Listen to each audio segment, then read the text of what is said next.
பப்புவின் முதல் நாள் பள்ளிக்கூடம். ஹலோ குட்டீஸ், இன்னைக்கு நாம பப்பு குரங்கோட முதல் நாள் பள்ளிக்கூடம் எப்படி இருக்குன்னு பார்க்க போறோம். இவன் தான் பப்பு. இவன் கலகலன்னு இருப்பான். இது இவனோட பள்ளிக்கு போகிற முதல் நாள். பப்பு ரொம்ப உற்சாகத்தோட இருந்தான். அவனோட பையில வாழைப்பழங்கள், அப்புறம் ஒரு பளபளப்பான பச்சை நிற பென்சிலும், அவன் முகத்துல ஒரு பெரிய புன்னகையும் இருந்தது. ஆனா பள்ளிக்கு வந்ததும் பப்பு மற்ற விலங்குகள் நிறைய விஷயங்கள் செய்கிறத பார்த்தான். அது பப்புவால முடியாத விஷயம். மீனுங்கிற கிளி பெரிய பெரிய வார்த்தைகளை அழகா எழுதுனா. லியோங்கிற சிறுத்தை ரொம்ப விரைவா ஓடினா. டீனா ஆமை 100 வரை வேகமா எண்ணினா. பப்பு மட்டும் தலை குனிஞ்சான். அவனால இது எதுவுமே பண்ண முடியல. நான் சாதாரண குரங்கு, என்னால இது எதுவுமே செய்ய முடியாது.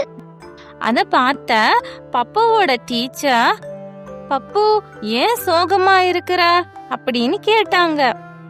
என்னால மத்தவங்கள மாதிரி சிறப்பான விஷயங்கள் எதுவும் செய்ய முடியல அப்படின்னு பப்பு ரொம்ப சோகமா சொன்னான். ஆந்தை டீச்சர் புன்னகையோட பப்புவை பார்த்து, உனக்கும் கண்டிப்பா ஒரு திறமை இருக்கும் பப்பு, அது என்னன்னு விளையாட்டு நேரத்துல பார்க்கலாம் அப்படின்னு சொன்னாங்க. எல்லாரும் விளையாடிட்டு இருந்தப்போ ஒரு பெரிய காத்து டீனா ஆமையோட தொப்பிய ஒரு உயரமான மரத்துக்கு தூக்கிட்டு போயிடுச்சு.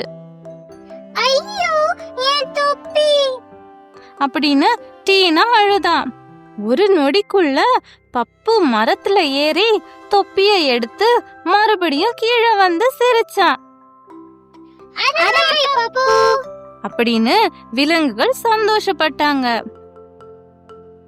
இதுதான் உன் சிறப்பு திறமை அப்படின்னு டீச்சர் பப்பு கிட்ட சொன்னாங்க. நீ இயற்கையாவே மரம் ஏறுறவன், அப்புறம் உன்னால யோசிக்காம மத்தவங்களுக்கு உதவ முடியுது அப்படின்னு சொன்னாங்க. பப்பு ரொம்ப பெருமையோட பார்த்தான். அந்த நாள்ல இருந்து யாருக்காவது ரொம்ப உயரத்துல உதவி தேவைப்பட்டா பப்பு அங்க இருந்தான். கதையின் நீதி: ஒவ்வொருவருக்கும் தனித்தனி திறமைகள் இருக்கும். அவற்றை கண்டுபிடிக்க கொஞ்ச நேரம் தேவைப்படலாம். மற்றவர்களுக்கு உதவ பயப்பட வேண்டாம். நீங்க யாருங்கிறதுல ரொம்ப பெருமையா இருங்க. இந்த கதை பிடிச்சிருந்தா லைக் பண்ணுங்க.